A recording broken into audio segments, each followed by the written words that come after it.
Olá, meus irmãos de fé, estamos aqui para mais um vídeo sobre o YOUCAT, o Catecismo Jovem da Igreja Católica. Muito bem. Na nossa última pergunta, talvez, não só na última, como em todas aquelas que tratam sobre temas assim que são meio incertos, né? Você pode se perguntar, mas é só isso? É claro que não, né? Tem muito mais coisas, mas o que está aqui é somente aquilo que eu leio. Às vezes eu discuto um pouco mais, né? Mas, por exemplo, sobre o céu, sobre o inferno, sobre os anjos, aqueles que caíram, aqueles que não deixaram de cair. Uma das coisas básicas que nós aprendemos com estas perguntas são, por exemplo, estão destruindo a casa ali, gente. Que hoje é dia de limpeza, eles estão trabalhando ali. Ainda, né? A limpeza já terminou. Mas o que eu estava dizendo? Dizendo que a primeira coisa que a gente aprende com essas perguntas, por exemplo, a pergunta 52, 53, 54, 55, a igreja acredita no céu. Ela acredita numa vida após a morte. A igreja acredita no inferno. A igreja acredita na existência dos anjos, que nós podemos nos relacionar com os anjos. Então, mas como é que é mesmo a vida de um anjo? O que que um anjo faz? E quem são os anjos? Onde eles estão? São certas coisas que é preciso um estudo mais aprofundado para que possa-se, então, compreender essas dimensões.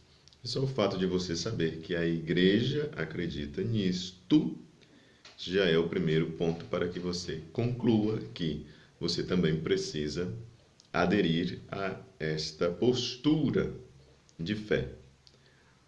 Talvez você duvide da existência de anjos, talvez você duvide da existência do inferno, talvez você duvide da existência do demônio, talvez você duvide de muita coisa. Mas o fato é que, para você poder se dizer um cristão e católico, você tem que acreditar no conjunto da fé que a igreja acredita. Porque se você selecionar as coisas que você quer acreditar, você se transforma num herege. O herege, ele é exatamente isso. O herege, ele chega aqui, por exemplo, temos aqui uma biblioteca, tem vários livros aqui. Cada livro desse representa uma parte da doutrina da igreja. Aí o católico, ele vai ver todos os livros e vai dizer: que bom, um dia eu vou conhecer mais sobre aquilo que a igreja acredita. O herege, ele vai dizer assim: esse aqui eu não quero, joga fora. Esse aqui também eu não quero, joga fora. Então você tem este catecismo aqui, que é um catecismo numa versão simplificada, não simplificada, mas uma versão adequada na linguagem dos jovens. Muitas vezes a linguagem dos jovens é mais complicada que a linguagem tradicional. E ali, que eu sempre digo que vou mostrar, mas nunca mostro, é o catecismo grande, né? O catecismo que é a última versão do catecismo da Igreja Católica. Antes desse aqui tiveram outros também, né? Mas esse aqui foi pedido pelo Concílio Vaticano II, né? Esse é o catecismo da Igreja Católica, que é baseado, como vocês sabem, em 4 partes. Tem a parte da profissão de fé, tudo aquilo que a Igreja professa em matéria de fé. Depois vem os sacramentos, toda a economia sacramental, são 7 os sacramentos, tem tudo aquilo relacionado com essa dimensão da fé, que é a dimensão sacramental. Depois vem a parte moral, a vida em Cristo, onde se fala precisamente sobre o que? Sobre os mandamentos da lei de Deus. E esses mandamentos englobam uma parte da nossa vida, né?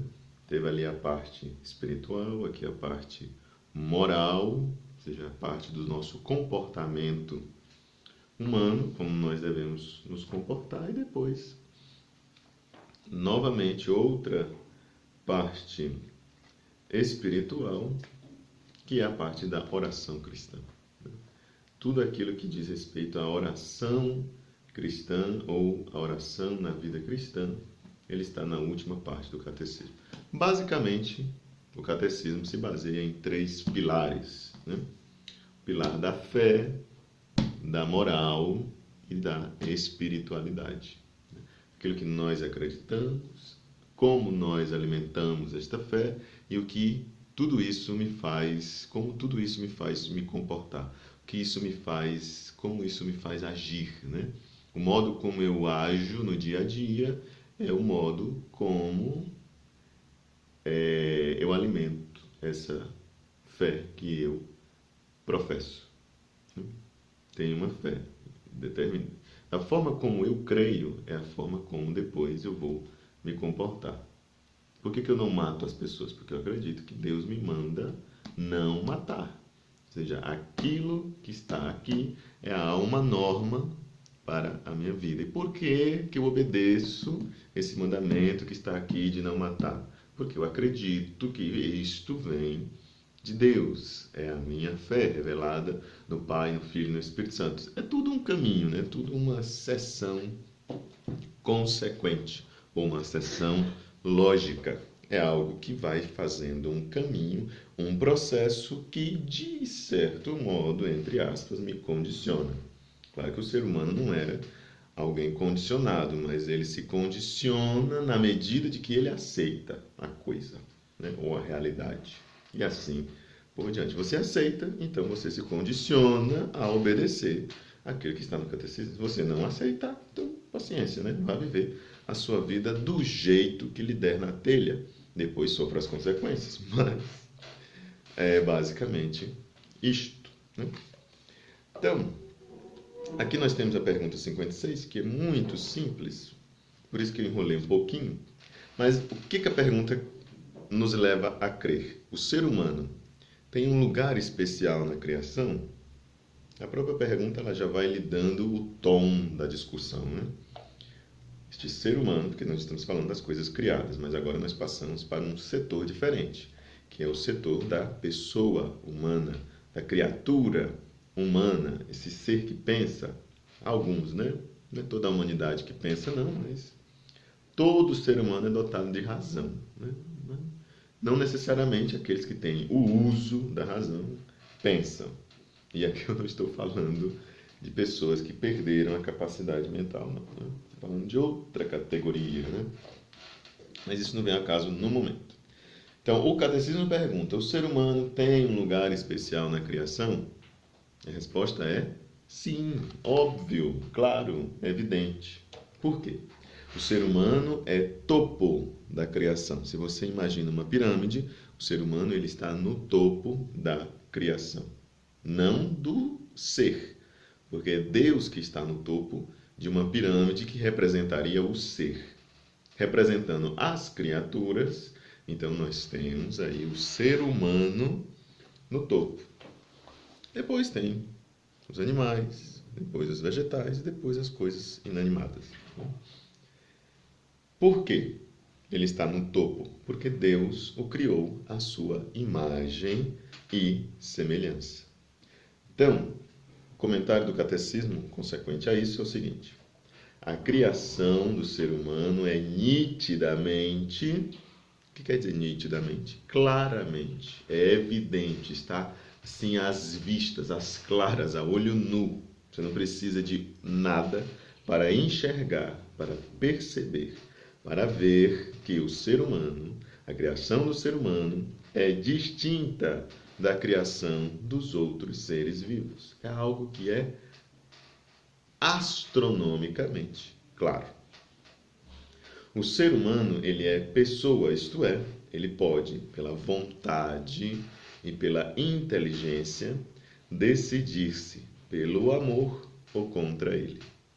Você só pode chamar de pessoa aquele que tem esta capacidade de, por sua inteligência, por sua vontade, decidir-se ou discernir acerca da sua adesão ou não ao amor, que é o próprio Deus, como diz São João. Deus é amor. Então, o ser humano, de fato, ele tem um lugar primordial, um lugar que está muito acima das outras coisas criadas. O ser humano, ele é o topo da criação. Meus irmãos de fé, na sequência, nós vamos continuar compreendendo o papel do ser humano neste plano divino da salvação. Até o nosso próximo vídeo. Um grande abraço a você que me acompanha aqui neste canal Irmãos de Fé.